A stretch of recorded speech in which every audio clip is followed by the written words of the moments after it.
One of our star players was ineligible and they made us vacate 5 wins. Now it's a 10-game season. We were looking at playoffs. Well, we knew that number one, we probably weren't going to make playoffs, but it did not mean that we give up. So we took a negative and we actually turned it into a positive. Even though there is an M and an E, there is no I in team. It is just a game. But there's so much more that you can learn, especially. Hello, and welcome to the Success Differently podcast. My name is Michèle Sorgaroli, and I'm your host. And today we are being joined by TJ Butler.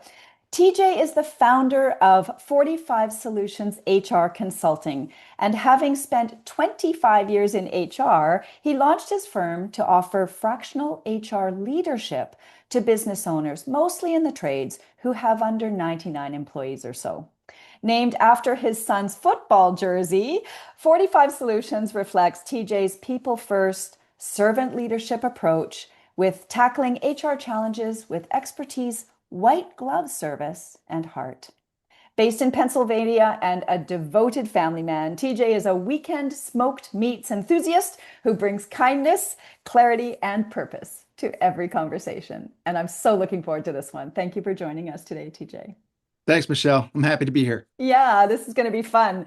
So, I mean, there's a few little juicy nuggets in here. White glove after your son's jersey, like there's a whole bunch of stuff. So, but I actually just want to start right back at the beginning. So you launched, as I understand it, you launched 45 Solutions in 2023. Is that right? That's correct. Okay, Yes. so 25 years in HR. What inspired the courageous leap into entrepreneurship? So I would say it was this perfect storm or amalgamation of a bunch of things. One, I had a number of people that I had known locally, Mm, business acquaintances, as well as neighbors, friends, that would give me a call and say, I was known as an HR guy. Hey, TJ, hey, real quick, how do you handle this situation? And it was always something different. And I started to get this bug, like, what if I were to make a business out of this? What if I were to charge for this? mm, And then the company I was with at the time was actually going through an acquisition where they were being acquired by private equity. okay. So at the time, it made sense for me. I was like, I had this, I've always believed in servant leadership. I've always believed in helping other people and connecting other people. And it just kind of clicked one day. And I said to my wife, I think I'm going to start my own business. And she promptly said, no, you're not. We have 2 kids that are going to be in college. But I'm happy to say that I did it, and Mm. both of the kids are in college as of today. That's awesome. And so, really early success. And I think the piece I just want to highlight here is that you had already been practicing as an HR guy, right? People were Oh yeah. already coming to you and they knew you in that way, right? So, the question that you posed, I love it. What if I were to make this a business? So, you had the what if inspiration. And what happened that 45 Solutions became named after your son's jersey? So it's funny, when I first started, I was trying to come up with this really cool, extravagant type name, but I didn't want HR in it or HCM or anything like that, and I didn't want my personal name in it. So what I did Mhm. was, like you mentioned in the beginning, I've always been a family man. I'd spent a good number of years, I want to say at least 8, coaching my Mhm. son in both football and wrestling. Mhm. And my jersey number was actually 45. So when he actually just graduated this past June from the same high school that I did. And way back when he first started playing football, he said, I want to get your number, the 45, because he had worn, my somehow or another, I acquired my high school jersey. But that's a story for another time. And he used to wear it when he was little. So when he started Mm. playing, he Aw. wanted to take my number. I said, pick your own number. You be you. But when he got to the high school, came home, Dad, I made varsity and I got your number. And I said, that's not my number anymore. It's your number. There you go. So there was Oh, just something ringing in my head when it came time to name the company. And so I did it in honor of him. And then I chose the color scheme in honor of my daughter, who's at Penn State. It's also the same colors as my the school that both of my kids graduated from, as well as myself. And now I'm happy to report that beautiful. both kids are at Penn State. So Yeah. And yeah, obviously a lot of family influence in here. So I'm curious, you mentioned you didn't want HR, you didn't want your name. There were a few no-goes in terms of choosing your name for your business. So why did you feel so strongly about that?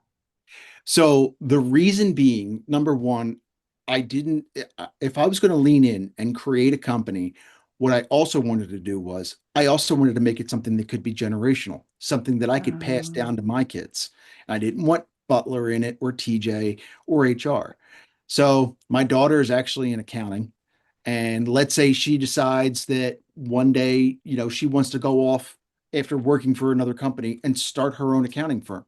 Well, she could under the 45 Solutions moniker. mm-hmm, mm-hmm. Um, my son's in education, so it might be a little different. But let's say he decided to, I don't know, get into business coaching or something like that. He Right. could use 45 Solutions. Mm-hmm. So it was something that something that's kind of intangible, but it's another thing that I could pass along to my kids. Yeah, I can hear that really strongly. Um, it's really interesting to me to hear all the different elements of your family that are present in your business today and in your even your vision for the future. Really, Mhm. really powerful, giving that name that would grow into something more and be dynamic and flexible enough that it could shift as the needs change, whether it's for your family or whoever, the succession, right? As you're thinking about it. Um, so I'm actually curious, what is it that when you were working in HR, and yes, there was the acquisition, and there was a little bit of a nudge, certainly, for you to take the leap into entrepreneurship. What was it that was really inspiring you? And what most people go into entrepreneurship, I'm going to back up. Most people go into entrepreneurship because they want to do something differently from their experience before, right? In their professional world or their career to date. They want to do something that they think they can either do better, more effectively, or just something more fulfilling for them. Was there something that stood out for you, TJ, specifically? Yeah. So one of the things that I had noticed was that a lot of smaller businesses, they would they would be, especially the business owners, would be Mm, focused on finance, marketing, sales, and then operations. And then HR is an afterthought. But it's almost the backbone of their business because without the humans in their business, there is no business. mm-hmm. So what I found was, and that's why the clients that I work with today, they typically are on the, I would say, small to mid market size. And the reason for that is I offer clients the ability to not have to hire a full HR department. And they Right. get somebody who has, you know, decades of experience Mm-hmm. when it comes to HR, as opposed to, contacting an 800 number, Mm-hmm. or, let's say a payroll provider where they're using a service and the service offers, HR. They get Right. access to an HR person. They don't know how much experience that person has. At least Mm-hmm. with me, they do. They Right. get a face with the name. They get to talk Mm-hmm. to somebody live. And for the clients that are local, I don't mind dropping by, and solving problems if we need to, or developing strategies if we need to, even in person. Mm-hmm. That's awesome.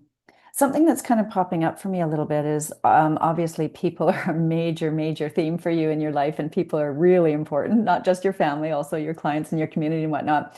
You talked about coaching your son in his Mhm. football, right? And I'm wondering, did you also play on a team as a youngster? If we take you back to your own Oh yeah, high school, yeah, did no, you? Yeah. yeah. I was Yeah. so for the Was your I'm number, the right? original 45. Okay. And The OG. yes, I'm the OG. I That was my jersey. Aw. It was so I'm from the Philly area. They're now called ATMs, but back when I was growing up, it was called a MAC card. So it stood for Money Access Center. And I have no problem saying this because when I decided on the name 45 Solutions, the first thing I had to do was change my PIN on my MAC card. And I Oh, had to change it for almost every password that I had because it was almost in every password that I oh my utilized. gosh. But yeah, I did. I coached a lot. I played sports growing up. I grew up playing baseball, football, and swimming. Okay. So, baseball and football, certainly very much team sports. Mhm, Very much about, you said earlier, you said without the people, without the humans, there's no business. Well, without the mhm. humans, there's also no team. Right. Right. I would imagine if you look back on that time, there were probably some experiences that really gave you some insight around the power of a team dynamic. Is that fair? Very much. Can you think of something in your history maybe that might have informed the importance of people to you today? Yeah. So I think the first thing that I would think of is I believe so. I'm going to go back to high school. I believe I was a junior. We had had a couple people transfer in, and Mm, we didn't find out about until midway through the season that one of our star players, unfortunately, who had transferred to the school, was ineligible, and they made us vacate 5 wins. Now it's a 10-game season. That's half the oh, season, yeah. and we were at the Oof. time I want to say like 4-1. We were looking at playoffs, Oh my which was gosh. an anomaly because the school that I went to is not a football school. Like they've never really had a standout team. Uh, Wow. but I do remember that. And what I remember, the one thing I picked out most from that, and the reason I bring it up Hmm. is grit, resilience, and determination. Um, it's not like we pointed the finger at the Right. individual. Instead, we embraced them. Doesn't matter. You're part of our team. We went through camp together in August. And that's what I love about the sport of football, because you start in the dog days of August and usually finish up right as winter starts. So it's almost like you go through 3 seasons in one, Mm-hmm. and weather seasons, I mean, Mm-hmm. especially up here in the Northeast. Mm-hmm. So when you said um, the standout teams, the star player wasn't able to continue with you, you had to give up this track record you already had, headed for playoffs. Grit, resilience, and determination showed up. What happened in your team at that time that brought these forward for you? Well, we knew that number one, we probably weren't going to make playoffs, but it did not mean that we give up. We still wanted to go out there and win every game. We Mm, also didn't want to create any division within the locker room. Just because somebody was ineligible and didn't mean that we had to point the finger at somebody and say it's because of you we're not going to play, we're not going to make the playoffs. Um, so we took a negative and we actually hmm. turned it into a positive. And, that's one of the things that I learned very early on, especially when it comes to team sports, that, even though there is an M and an E, there is no I in team. And ultimately, it takes everybody, not only the players on the field, but the players that are waiting in the wings to come up to be the next on the field. It takes that Hmm. entire team to be able to rally together with the coaches and the rest of the staff and everybody else to determine an outcome. And at the end of the day, you know, it, so it is just a game, but there's so much more that you can learn, especially life lessons about Yeah. how hard you can push yourself. That's why I was saying grit and resilience and Hmm. determination. You really learn those skills when you're, practicing and playing in games. Right. Yeah. I mean, I can hear your passion. It's just lovely to see it and hear it in you. What I'm wondering about is, was this influence on you? Was this part of the experience that you were having on the team because of the coaching? Or TJ, was this actually this human orientation, if you will, not pointing the finger and really looking at it as a team? Was that something that sort of came with you to the team from earlier in your life? So what's funny is I had grown up seeing my dad coaching. I'm the oldest of Ah, four boys, and my okay. father coached. My father Uh-huh. played semi-pro football. He wasn't my coach, but he coached my brothers. Okay. So, I guess that's kind of where I learned it Yeah. from. And then when I was old enough to have children, I unfortunately didn't coach any of my daughter's sports. She was basketball and volleyball. Mm, But my son immediately gravitated towards, we tried baseball. He didn't enjoy it. He felt like it was too slow. So we hmm. put him in contact sports at an early age because I wanted him to learn the correct techniques. And I couldn't just be on the sidelines. So and I knew some of the guys in the organization. So I wanted to get out there and I wanted to help because at the end of the day, to me, what's Yeah. important is as a coach, you're teaching these kids, you know, to have a love for the game. You're either going to make or break their love for the game. And Mhm. I can honestly say I know a number of the players that my son just graduated with, and some of the other kids that maybe were a year or two younger that I might know, they're still playing. Yeah. I'm not going to take credit for that, but obviously I did something right. Oh my gosh. Well, you just touched on what a beautiful statement. As a coach, you will either make or break their love for the game. Mhm. And as I'm thinking about HR and leadership in business, I think very often that's true where it will make or break one's love for their work, right? For the game of work. Very much so. You're, what are you thinking? I can see you smiling. Well, because when you said that, I mean, Mhm. and I didn't know you were going to go in that directive, but it kind of clued me in or kind of brought up something that I like to bring up, especially to business owners that often think that HR is all that fluff and it's just, Mm, check boxes that they need until, especially business owners that don't have HR. And mhm, I will say to them, so you deal with the HR issues currently. Yep. Yep. I mhm, handle it all. Okay. Did you know that more than 75% of employees will leave an organization rather than talking with a business owner about their HR issues, whether it's employee relations, anything, because they mhm, don't think that they're going to be heard. I said, so mhm, what if you could take that off of your plate and increase retention and improve productivity? You know, why wouldn't you want to look at something like that? And when they hear that perspective, they're like, yeah, I never really thought about it like that.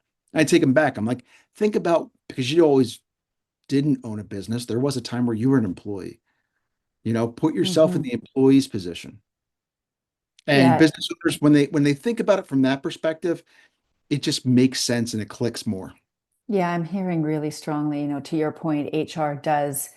When we think of HR, typically most people will go into the processes of onboarding paperwork and holidays and logistics and pay and all that kind of thing. And it becomes very much an operational administrative frame around Mhm. HR generally. And what's curious here is that what I'm hearing from you is that you're putting a very strong focus on the communication and helping people love the game. I, I may have hung up my whistle years ago, but I guess maybe Right? I still am kind of coaching in a way. Yeah. Yeah, there's times where I've had to say, no, you can't say that in an interview. No, this is how you do a termination. Or, yeah, you might want to review this policy. Just certain little things. hmm Well, like So, we can hear it, from everything from the story that you've shared with us so far. There's such a consistent theme around helping others play a better game and helping them, to your point earlier, stay in love with their game, right? And that's tricky to mhm. help people, especially for employees who are not feeling, if they're feeling like a cog on the wheel. I can imagine, I didn't play a lot of team sports, but had I played a lot of team sports, my imagination tells me that if my coach treated me simply as a position as opposed to a human playing that position, it would feel very, very different. Oh, yeah. And I mean, not to harp on a lot of the coaching, but I was never one to focus on the outcome of the game, Mm-hmm. especially when these guys were little. I mean, we weren't giving Mm-hmm. out scholarships for Pop Warner football, which is what I coached. Mm-hmm. That just wasn't happening. But what I did emphasize is I said, where I want you guys to give the most is during the practice. Mm-hmm. Because when you give your most during the practice, the games are easy. Right. It's like it's almost like an open book test. You already know all the answers. Mm-hmm. And when you put it in kids' terms like that, it's like, hey guys, it's almost kind of like cheating on a test in a way. Kids were like, oh, and it just kind of clicked for them Sounds because good to me. I was dealing with, anywhere from 8 to 12-year-olds during that time. Yeah, yeah. And to your point, when it feels like fun, people are more inclined Mhm. to do it, right? And what's funny is people will say, why did you go? Why do you still Mhm. stay in HR? Why did you create a business in HR? The thing is, I love HR. Mhm. I Can hear love it. helping people. And the reason I love it is because you talked about operations and administration. those are two very black and white areas. Hmm. HR is a lot of gray area because Hmm. every single situation is uniquely different. You could Hmm. have the same situation for the same two businesses that are in the same industry, but it's a different situation because it's a gray area because you're dealing with humans. Right. So, and if you don't have that compassion for people and the ability to try and help people to the best of their ability, you're not really going to get far. Right. Yeah, agreed.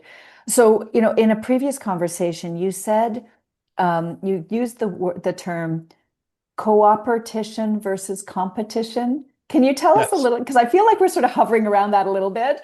sure, Can you share a little bit more about that with us? sure. So I don't know where I came up with the co-operation thing. Um, but the one thing that, I mean, look, I've been in competitive sports, throughout my younger Yeah. years, not anymore. But what I found was when I started 45 Solutions, I never looked at anybody else that also provided fractional HR services as competition to me. I Mhm. wanted to get to know other fractional HR people because I wanted to see how can we focus on a co-opetition to help each other. Mhm. There's HR adjacent industries such as payroll processing and benefits, learning Mhm. and development, Mhm. skill surveys, things like that. Those are all co-opetition based Mhm. organizations. And anybody that it would say to me, "Hey, TJ, I can't work with you because you're my competition." All right, sorry. I mean, I'll try Yeah. and talk to them, but if it's not the right fit, it's not the right fit. So, Yeah. yeah, that's kind of where I came up with the whole, and I came up with that term, or I heard it somewhere, co-opetition, but it's something that I've really used in my business, Mhm. even today. Well, I think it's really interesting as I'm thinking about, there's such a strong line of the game, whether it's sports games or even the game of business. There's a really strong line of the theme, if you will, of the game throughout this whole conversation so far. Um, and one of the things that's really coming up for me in this is, when you're playing a game, whether it's an individual game like tennis or where you have a competitor, when you're playing a tennis game or a football game or whatever, it doesn't matter. If if you're winning by too much, it's not fun, right? It doesn't give you your edge. You don't feel like you're competing, and it just doesn't feel like a fun game because you're not being challenged in meaningful ways. And I think the same is true in business. Co-opetition in that sense, when we have and collaborate or cooperate in competition with others, we actually play a better game. Hmm. We elevate our skills. We're being challenged in meaningful ways, and it gives rise to more and better outcomes, right? For each party, each team, if you will, each business is learning something. So I think it's very interesting how you've obviously adopted this acceptance and perhaps seeking competition in a sense, hence co-opetition, because Hmm. it elevates you, because it's Oh yeah. pulling. Is that right? Yeah, and for me, and I think that's why I've had success with my business, Mm, with in such a short period of time. I'm at a point now where I know a few people that are new to the fractional world, specifically fractional HR. And what I will do is I've brought them into my circle to have them do some work for some of my clients. They're not doing the entire process, right. and I'm still handling the, strategy and delivery with the clients. Mm-hmm. But I've brought some people that said, "Hey, I was out there in the working world too for 20 plus years, and it's not for me anymore, but I don't have clients yet." And I'm like, "Well, let me see if I can help you." That's literally to me the definition of cooperation. Right. Yeah. Let me see if I can help you play a better game. Mhm. Right. Which this is very interesting because in a lot of the work that I do, it's around differentiating, creating competitive advantage, doing things according to your own style, and helping you really elevate your own business, and not really look at competition per se in that way. And what I see a lot of is a hesitation to do things differently or to invite the competition in, so to speak. When you're working with your own clients, where do you see that happening, where there's some resistance? for them to implement in their own way? Uh, hmm. That's a good question. There has been instances where clients may be a little resistant, but it's only because it doesn't match maybe their culture or their values of the organization. And I can Mm-hmm. kind of give an example. One was, and I had an organization where they were dealing with retention issues. Mm-hmm. So high turnover. Mm. I won't say the industry just to protect the Yeah. business, but it was a lot of high turnover. And I'd made a recommendation, we need to come up with different strategies to help change this. And there are strategies that there might be a cost to it, but your ROI is you're going to keep your employees longer because you're sometimes when you're out marketing for to fill positions so that you Mm-hmm. have your team is whole, Mm-hmm. you could start spending almost as much or even more than you're spending on Yeah. marketing for your own company. So I always like to try to come at it from a different angle. And Mm-hmm. I'd made a few suggestions, and one of them just fell flat. And I don't mind sharing it because to me, I think it's a great idea, and I think every company should do it. But it was an incentive so that if you hit a certain KPI, you get extra PTO days, but they're not PTO days. What they are is it's a day off where you get paid, but you get to go volunteer. And it Mm. could be volunteer in an animal shelter, soup kitchen, whatever's close to Mm-hmm. your heart as a Right. person. Mm-hmm. And I felt like that created a real emotional connection. And it showed investment from the business perspective. And it also told your employees, we care about what you care about too. Mm-hmm. Yeah, that fell flat. Um, that Interesting. that business owner wasn't really keen on the idea, only because he felt that he was already giving enough in terms of paid time off or whatever you may have. It didn't really resonate, Didn't but that's match. okay. Mm-hmm.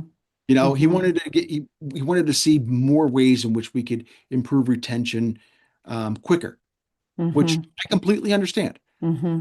Mm-hmm. Interesting. You said at the beginning, matching culture or values. And I think, in a business, that's where most of the resistance or a lot of the resistance will come up. If it doesn't match your culture, it doesn't match your values, or you think that in this case, curious statement, you said he thought he was already doing enough Mhm. in that way. And he was like, I don't want to give more. So there was something that he needed to experience differently in how he was generating or promoting culture in his company, right? Which is interesting. What I heard from you as well, this curious piece about purpose and providing an opportunity for employees to give back, hence the servant leadership coming back for you, right? Is that generosity, giving back, having purposeful intent, and we care about what you care about. To your point, yeah, not every company is going to be that way, right? They're And just that's okay. So absolutely. Mm-hmm. some companies would say, hey, if you want to do that, you do that on your time. Mm-hmm. Plus, Mm-hmm. you've got, whatever times you're not working. Most businesses or a majority of businesses, especially in an office environment, are typically the Yeah. Monday through Friday, 9 to 5 or 8 to 4, whatever the case is. So they're like, if you want to do that, if you want to volunteer, you volunteer on your time. Yeah. And I was trying to come at it with instead of saying, hey, let's pay you a signing bonus and but Mm-hmm. pay it later on, Mm-hmm. it doesn't really connect with the employee. I wanted to find something that connected more with the Mm-hmm. employees. And plus, once word got out, you would see people, and I wanted to tie it to like a KPI specifically Right. so that people could earn it throughout the year. Mm-hmm. Because then you're gonna increase productivity and people are going to be rewarded. And what did it cost you? An extra PTO day? Right. This is you're making a really good point around, for you as you're thinking about helping your clients, those who are more oriented to servant leadership or bringing more purposeful intent or focus into their culture will probably resonate very, very well with you. Whereas others you might have to be a little more creative and they might experience a bit more resistance because of your nature, your style, right? And that's okay too. It's We see okay. this a lot. It's very often, to your point, whenever someone is trying to improve their business, if they're following someone else's formula, and it doesn't match their values or their culture or their vision or what's important to them or their purpose or whatever, it doesn't match something, there's always going to be resistance, right? It's Mhm. because it's not going to feel right. So as you're, talking, when we're helping people love the game, we have to be coordinating around their own what's their own drivers, right? What's Exactly. important to them. Just because somebody uses Babe Ruth's bat does not mean they're going to hit as many homers as Babe Ruth did. It's just not Yeah. feasibly possible. Yeah. Yeah, it's beautiful. So one of the things that I'm curious about, you also talked about, now we've talked about servant leadership, we've talked about purposeful, but I mentioned early on in the introduction, actually, this idea of white glove. I know one of your clients talked about your white glove approach. I would love to hear a little bit more about that and where your inspiration to be that way came from. Yeah, so for me, I would say the white glove service just comes from the person that I am. It's borderline OCD, but it's like if We you could call it see, OCC because it's a condition, not a disorder. oh, I like that even better. If you could see my desk, everything has its own place. Yeah. I'm very meticulous. Mm, I treat my email inbox, almost like instant messenger. Like I can't finish my day until my inbox is clear. Now, there will be emails that come in later on, but the next day, before I start my day, those are responded to. So I mm, start my day with no mm, emails and I end it with no emails. mhm, And for me, it's that level of responsiveness and going out of the way for my customers. You know, just because you're a business and mm, you offer a service, I'm in the service business, but just because you're a business doesn't mean that sometimes you can't think outside the box. yeah. Uh, in my line of work within HR, there are conditions where sometimes I may have a business owner that may have to make that difficult call and do a termination for an employee. And they're like, TJ, would you mind coming? I'm like, no problem at all. What time do you need me there? And Mm, so I'll get up early and go to a business if they need me first thing the next morning, or I can always adjust my plans to be there for the end of the afternoon if they want to do it end of day. mhm, Um, because at the end of the day, they're reaching out to me yeah. for human resources, that HR and that level of expertise that I can bring. So, I can't just be like a McDonald's menu. It's not like, well, you get this, this, and this. Okay, thank you, drive through. Have a nice day. Well, yeah. I mean, perhaps others can be, but you certainly can't. No, It's not part of how you're wired, right? not at all. Very, yeah, very much about caring. You made a good point earlier as you said, we said HR, HR, HR, and you said human resources. And you made a point of saying human in a very, intentional way that said it's people, it's humans. And I think what I'm hearing, through this entire conversation is your connection to the fact that HR is about humans Mhm. and caring for people and showing up that way is so important. Um, when you're, as I just want to highlight, as we started out talking about your caring for people and where that came from and serving others, you also talked about the generational piece and this idea of a bigger vision for your company. So if you think about 45 solutions 10 years from now, um, what is it that you might hope that 45 solutions becomes? That's a question I was never asked. And if I had to think about a solid answer on the spot, 10 years from now, I'm going to say, I hope both, first and foremost, even before the 45 solutions, I hope both of my kids have graduated college by that point. They don't Mm, need to stay out in state college, even though they're having the time of their lives. They don't need to yeah. be out in state college anymore. But I hope that they're successful and maybe they're Mm, starting families of their own. And maybe I start to be able to wind down mm, my contributions to the business. And at that point, I will have, the business should have grown somewhat, mm, but I can still have some clients. But I want to be able to make a conscious decision to maybe, as I'm winding down, spend some mhm. time with maybe future grandchildren, uh, Yeah. or even my wife, because Mhm. I love my wife. I can hear that. That was lovely. Yeah. So as you think about, 45 solutions, where I immediately went, and it's just kind of having fun, but I went to 45 generations. Like, oh, that could be really interesting. Oh yeah. Yeah, and Hmm. it could be. I mean, it could be on the side of a building one day. Yeah. A Yeah. very human-centric company that maybe offers accounting and finance and payroll.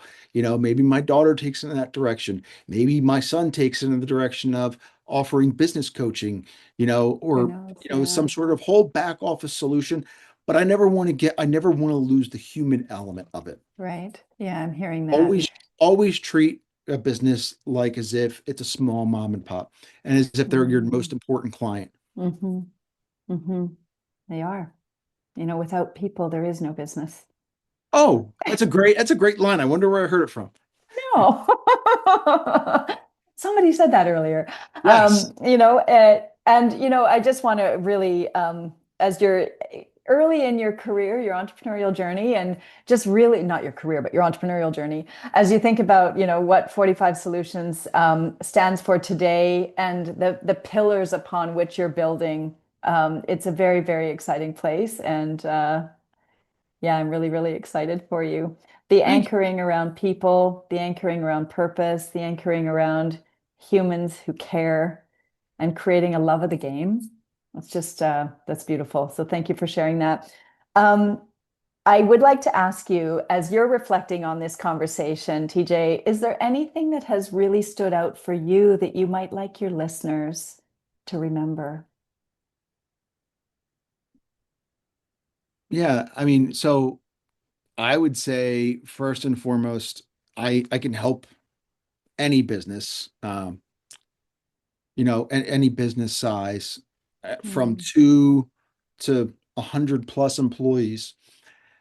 I can help them with that, with their human resource needs, so they don't have to go hire somebody. From everything from mm, interviewing to the onboarding of a new employee, that entire employee journey, all the way through offboarding, if they have to manage out some people, I can help an organization with that so that they don't have to hire a full staff of people.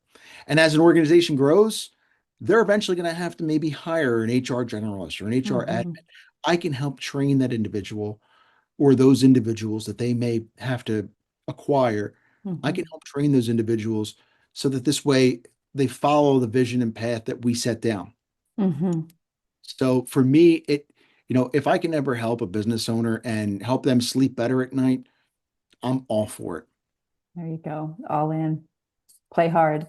So, for those who are really interested in learning more about 45 Solutions and about you, where might be the best place for them to connect?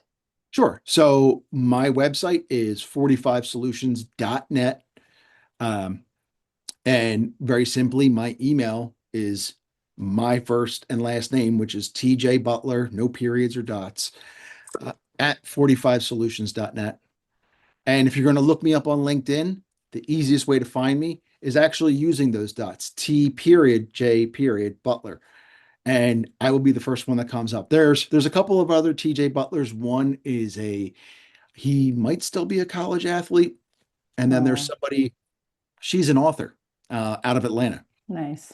Nice. So, So oh, I'm just curious, as we're remembering TJ, does TJ stand for something? yes. So Tom Jr. Tom Jr. Gotcha. But TJ is how you go. That's beautiful. Awesome. Well, TJ, thank you for sharing your passion and your vision for helping more and more business owners love the game and help their people love the game as well. It's It's beautiful. been it's been my pleasure, Michelle. Yeah. Thanks so much for being here. We'll talk again soon. Take care. Bye for now.